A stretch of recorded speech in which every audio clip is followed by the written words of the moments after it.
नमस्कार, मैं हूं प्रशांत भारद्वाज और स्वागत है आप सभी का भारत का दम में। एक दौर वो था जब भारत अपनी रक्षा ज़रूरतों के लिए रूस और अपने दूसरे सहयोगी देशों पर निर्भर था, लेकिन एक आज का दौर है जब भारत अपनी ज़्यादातर आधुनिक रक्षा ज़रूरतों को तो पूरा कर ही रहा है, साथ ही दूसरे देशों को भी रक्षा उपकरण निर्यात करके नए रिकॉर्ड भी कायम कर रहा है। प्रधानमंत्री मोदी जिस आत्मनिर्भर भारत की बात करते हैं, डिफेंस में भारत उस लक्ष्य को हासिल करने की राह पर दिन रात आगे बढ़ रहा है। भारत का दम में आज बात किसी हथियार या टेक्नोलॉजी की नहीं होगी, बल्कि आज भारत का दम में बात करेंगे देश की उस क्षमता की जिसके बल पर बीते कुछ सालों में हमने डिफेंस सेक्टर में वैश्विक पटल पर अपनी धाक जमाई है। बात अगर हाल फिलहाल की ही करें तो बीते महीने मार्च में ही रक्षा मंत्रालय ने भारतीय सेना की ताकत बढ़ाने के लिए 1 लाख करोड़ के रक्षा सौदों को मंजूरी दी है। स्वदेशी कंपनियों से 30,000 करोड़ के रक्षा सौदों को मंजूरी दी गई है, जिसमें एयर डिफेंस सिस्टम के लिए 6,000 करोड़ की डील फाइनल की गई है। इससे पहले 17 मार्च को भी 70,000 करोड़ के रक्षा सौदों को मंजूरी दी गई थी। रक्षा मंत्रालय ने आत्मनिर्भर भारत अभियान के तहत मेक इन इंडिया को और ज़्यादा मजबूती देने के लिए भारतीय कंपनियों से 30,000 करोड़ रुपए से ज़्यादा का सौदा किया है। इसके तहत सेना के अंगों के लिए हथियारों, समुद्री पोतों, मिसाइल सिस्टम्स और दूसरे उपकरणों की खरीद होनी है। वर्तमान में थ्रेट परसेप्शन को देखते हुए जो टू फ्रंट वार वाली सिचुएशन है, भारत सरकार ने डिफेंस के लिए पिछले महीने करीब 1 लाख करोड़ रुपए का बजट सैंक्शन किया है और इसमें मेन बेनिफिशियरी इंडियन नेवी है, जिसमें additional supersonic cruise missile BrahMos खरीदी जा रही है और जिसके अंदर इलेक्ट्रॉनिक वारफेयर सिस्टम खरीदे जा रहे हैं, लाइट हेलीकॉप्टर्स खरीदे जा रहे हैं और लॉन्ग रेंज वेपन्स खरीदे जा रहे हैं, जिन्हें हमारे फाइटर एयरक्राफ्ट के साथ तैनात किया जाएगा। और अच्छी बात यह है कि ये पूरी परचेज बाहर से ना होके हिंदुस्तान की ही कंपनियों को, जैसे DRDO या हिंदुस्तान एरोनॉटिक्स लिमिटेड को ही दिया जा रहा है। इस समावेशी मंजूरी की खासियत ये है कि इसमें सबसे ज़्यादा 19,600 करोड़ रुपए का रक्षा सौदा नौसेना के लिए अगली पीढ़ी के 11 गश्ती पोतों और अगली ही पीढ़ी के 6 मिसाइल युक्त पोतों की खरीद के लिए किया गया है। वहीं थल सेना ने भारत डायनामिक्स लिमिटेड के साथ 6,000 करोड़ रुपए के आकाश एयर डिफेंस मिसाइल सिस्टम की 2 रेजिमेंट की खरीद का सौदा किया है। साथ ही रक्षा मंत्रालय ने भारत इलेक्ट्रॉनिक्स लिमिटेड के साथ 13 Linux U2 fire control system के लिए 1,700 करोड़ रुपए की डील की है। 11 गश्ती पोतों के निर्माण का ठेका गोवा शिपयार्ड लिमिटेड और garden reach ship building and engineering Kolkata को दिया गया है। ये सौदा 9,781 करोड़ रुपए में हुआ है। इनमें से 7 का निर्माण GSL जबकि 4 का GRC को करना है और ये पूरी तरह स्वदेशी पोत होंगे। इनकी आपूर्ति 2026 के सितंबर महीने से शुरू हो जाएगी। इस डिफेंस डील में ब्रह्मोस मिसाइलें, जंगी जहाज और एयर डिफेंस सिस्टम की खरीद की डील भी शामिल है।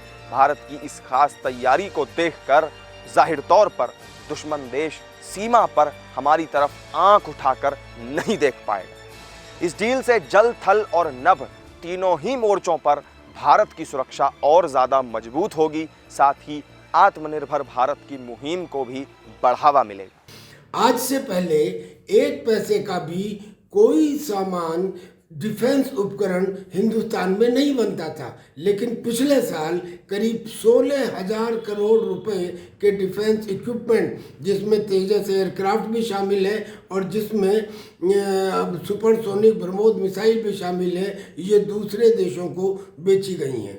भारत की इस कामयाबी का एक दूसरा पहलू भी है, जहां एक तरफ हमारा देश अपनी सुरक्षा के लिए 1 लाख करोड़ की डील पर साइन कर रहा है, वहीं दूसरी तरफ वो दुनिया भर के 85 देशों को हथियार बेचकर रिकॉर्ड स्तर पर रक्षा निर्यात भी कर रहा है। जी हाँ, भारत का रक्षा निर्यात, आपको बता दूं, वित्त वर्ष 2022-23 में रिकॉर्ड 15,920 करोड़ रुपए पर पहुंच गया। प्रधानमंत्री नरेंद्र मोदी ने इस उपलब्धि को लेकर रक्षा मंत्रालय को बधाई भी दी। पीएम मोदी ने कहा कि डिफेंस एक्सपोर्ट का रिकॉर्ड स्तर पर पहुंचना ये दर्शाता है कि बीते कुछ सालों में इस क्षेत्र में किए गए सुधार अच्छे नतीजे दे रहे हैं।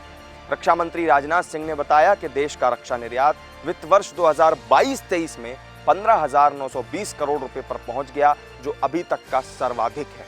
उन्होंने इस बढ़ोतरी को उल्लेखनीय उपलब्धि करार दिया। आधिकारिक आंकड़ों के अनुसार 2021-22 में देश का रक्षा निर्यात 12,814 करोड़ रुपए था। यानी तुलनात्मक रूप से अगर देखा जाए तो बीते वित्त वर्ष में भारत ने 3,106 करोड़ रुपए ज्यादा की कीमत के हथियार दुनिया भर के देशों को 85 देशों को मुहैया कराए हैं। इस शानदार उपलब्धि पर प्रधानमंत्री मोदी ने ट्वीट करके कहा कि शानदार, ये स्पष्ट रूप से भारत की प्रतिभा और मेक इन इंडिया के प्रति उत्साह को दर्शाता है। इससे ये भी पता चलता है कि पिछले कुछ वर्षों में रक्षा क्षेत्र में किए गए सुधार अच्छे परिणाम दे रहे हैं। हमारी सरकार भारत को एक रक्षा उत्पादन केंद्र बनाने के प्रयासों का समर्थन करना जारी रखेगी। बीते कुछ सालों पर अगर नज़र डालेंगे तो ये समझ में आता है कि किस तरह हमारा डिफेंस एक्सपोर्ट साल दर साल बढ़ता गया है। भारत ने 2020-21 में 8,434 करोड़ रुपए, 2019-20 में 9,115 करोड़ रुपए और 2018 से 19 में 10,745 करोड़ रुपए के सैन्य हार्डवेयर का निर्यात किया था। इसके अलावा 2017-18 में देश का कुल डिफेंस एक्सपोर्ट 4,682 करोड़ रुपए रहा और फिर 2016-17 में ये 1,521 करोड़ रुपए का रहा था। केंद्र सरकार ने 2024-25 तक 1,75,000 करोड़ रुपए के रक्षा हार्डवेयर के उत्पादन के साथ ही रक्षा निर्यात को 35,000 करोड़ रुपए तक ले जाने का लक्ष्य तय किया है। भारत फिलहाल करीब 85 देशों को मिसाइलों, एडवांस्ड लाइट हेलीकॉप्टर ALH, अपतटीय गश्ती जहाजों, निजी सुरक्षा गियर, सर्विलांस सिस्टम और विभिन्न प्रकार के रडार समेत सैन्य हार्डवेयर का निर्यात कर रहा है। निर्यात क्षमता वाले हथियारों और सिस्टम्स में हल्के लड़ाकू विमान तेजस, अलग अलग प्रकार के helicopters, artillery gun, extra beyond visual range की हवा से मार करने वाली मिसाइल, आकाश सतह से हवा में मार करने वाली मिसाइल सिस्टम, टैंक और रडार भी शामिल हैं। भारत LCA तेजस की बिक्री को लेकर मिस्र और अर्जेंटीना के साथ भी इस वक्त बातचीत कर रहा है। देश का फोकस विदेशी बाजारों में अपनी हिस्सेदारी बढ़ाने पर है। मिस्र को 20 विमानों और अर्जेंटीना को 15 नए लड़ाकू विमानों का निर्यात भी किया जा सकता है। वहीं सार्वजनिक क्षेत्र की एयरोस्पेस और रक्षा कंपनी हिंदुस्तान एरोनॉटिक्स लिमिटेड भी फिलीपींस को एडवांस्ड लाइट हेलीकॉप्टर निर्यात करने पर विचार कर रही है। बीते साल ब्रह्मोस एयरोस्पेस और फिलीपींस के बीच बड़ा करार भी हुआ था। फिलीपीन मरीन के लिए ब्रह्मोस सुपरसोनिक क्रूज मिसाइल की 3 बैटरी की खरीद के लिए लगभग $375 मिलियन के सौदे पर दस्तखत किए गए थे।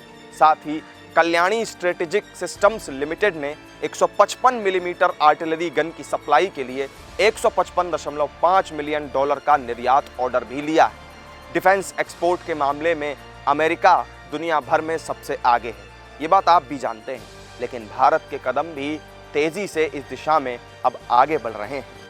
यूं तो अमेरिका की पूरी इकोनॉमी ही इस बात के ऊपर निर्भर करती है कि वहाँ के हथियारों का दूसरे देशों को कितना निर्यात होता है। रूस यूक्रेन का युद्ध हो या इजराइल और ईरान में तनातनी हो या ताइवान और चाइना में तनातनी हो, हर जगह पहले एक किस्म का डर पैदा किया जाता है, फिर वहाँ के देश हथियार खरीदते हैं, फिर अमेरिका उनको सपोर्ट करने का वादा करता है और यही चक्र एक लंबे समय से चला आ रहा है। लेकिन अब इसमें हिंदुस्तान ने भी एक कदम बढ़ाया है और हिंदुस्तान ने भी डिफेंस आइटम प्रोड्यूस करने शुरू करे हैं। इतने ही नहीं, करीब 700 से 800 आइटम ऐसे हैं डिफेंस प्रोडक्शन के जिनके इंपोर्ट के ऊपर पाबंदी लगा दी गई है। और मज़े की बात यह है कि तेजस एयरक्राफ्ट ये वो टैक्टिकल एयरक्राफ्ट है जिसके लिए बहुत सारे देश लाइन लगा के खड़े हैं और जिसमें अमेरिका भी शामिल है। ये बात जो है ये ब्रिंग आउट करती है the potential of this rising country called India. तो भारत का दम के इस एपिसोड में आज फिलहाल इतना ही। आपको वीडियो पसंद आई हो तो लाइक करें, शेयर करें और चैनल को सब्सक्राइब जरूर करें। फिर मिलेंगे आपसे भारत का दम की किसी नई कहानी के साथ। तब तक के लिए दीजिए इजाजत। नमस्कार।